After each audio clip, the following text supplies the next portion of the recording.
আর হলো পছন্দের সরকার ক্ষমতায় থাকলে লোডশেডিং মনে হয় না। বড় বড় ব্যবসায়ীকে নাকে দড়ি দিয়ে ঘুরাইছে ডক্টর ইউনূস। ব্যবসায়ী যারা জেলে আছে সবাইকে মুক্তি দিলে দেখা যাচ্ছে যে ব্যবসায়ীকে দিয়ে ব্যবসা করতে হবে। আদানি থেকেও বিদ্যুৎ আসছে, এগুলো নিয়ে অনেক কানা ঘোষা ছিল, অনেকে এটা নিয়ে একটা পরিস্থিতি তৈরি করার স্বপ্ন দেখছিল। তো দেশের পরিস্থিতি তেলে লম্বা লাইন ছিল, লম্বা লাইন আর লম্বা নাই, লাইন ছোট হয়ে আসছে। অনেকের মন খারাপ হচ্ছে আবার সেগুলো দেখে। তো দেশের পরিস্থিতি ফুরফুরে বাতাস ঘুরছে, ফুল ফুটছে, গাছগুলো সবুজ হচ্ছে। তো এটাই দেশের পরিস্থিতি এই মুহূর্তে। দেশের পরিস্থিতি এই মুহূর্তে কোনো ষড়যন্ত্র কাজ করছে না, করবে না ইনশাল্লাহ। গতকালকে তেলের দাম না বাড়লে তো আবার অনেকে গালিগালাজ করে, দেখছেন না? রূপায়ণ lake castle, welcome to the land of piece. এই রাতের বেলা ক্ষমা চাইলো, দিনে গালিগালাজ করলো যে তুই তেলের দাম বাড়াস না কে, দেখছেন না চিল্লাচিল্লি? তেলের দাম না বাড়ালে তো গালি দেয়। হ্যাঁ, তেলের দাম যদি না বাড়াই, আপনি দেখেছেন মায়ানমারে তেল পাচার হচ্ছিল। তো এরকমভাবে পার্শ্ববর্তী দেশগুলোতে যদি তেলের দামের ভারসাম্য না থাকে তাহলে সেগুলো থেকে টার্গেট থাকবে তেল সেখানে চলে যাওয়ার। তেলের দাম যে কম, এটা তো আর হাওয়ায় হাওয়ায় কম হয় না। বিষয়টা কীভাবে কম হয়, একটা নির্দিষ্ট আন্তর্জাতিক দাম আছে, তার সঙ্গে সরকার কিছু ভর্তুকি দেয়, সেই দিয়ে তেলের দাম কম পাই আমরা।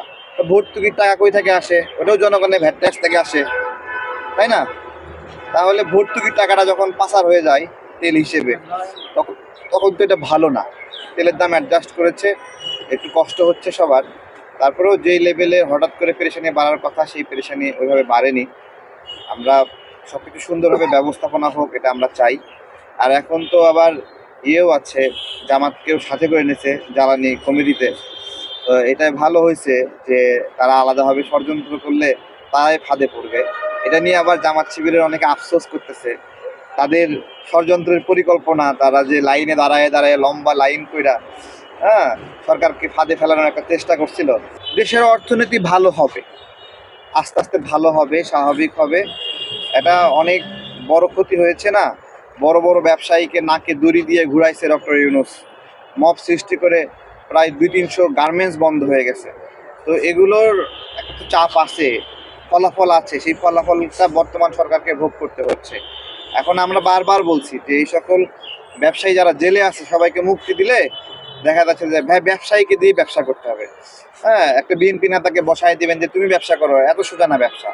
ব্যবসা এরকম না যে সচিবালয়ে গিয়ে একটা তদবির করে টাকা কামাই করলেন, সেই রকম না। ব্যবসা হলো আপনি অ্যাকুরেট উদ্যোগ নিতে হবে, অ্যাকুরেট সেখান থেকে বেনিফিট আসতে হবে, ভ্যালু অ্যাড হতে হবে, তারপরে ব্যবসা প্রফিটেবল হবে। এইটা কে করবে? এটা ব্যবসায়ীরাই করবে।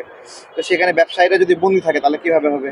আমরা বারবার বলছি, বিভিন্ন বড় বড় ইন্ডাস্ট্রির নাসা গ্রুপ, গাজী গ্রুপ, আরও বড় বড় ফ্যাক্টরি মালিকরা গ্রেপ্তার অবস্থা, তাদেরকে জামিন করাতে হবে। অনেক জামিন হচ্ছে, কিন্তু জামিন দিবেনি যদি, তাহলে তাড়াতাড়ি সব জামিন দিয়ে সবাই দেশে সুন্দরভাবে বসবাস করুক। সবাই তো লোডশেডিং নিয়ে কি বলছে? লোডশেডিং তো আজকে বললাম না, বৃষ্টি পড়তেছে, লোডশেডিং বোধ হচ্ছে না। আজকে মনে হচ্ছে কারেন্ট না থাকলেও সমস্যা নাই। আর হলো পছন্দের সরকার ক্ষমতায় থাকলে লোডশেডিং মনে হয় না, বুঝছেন?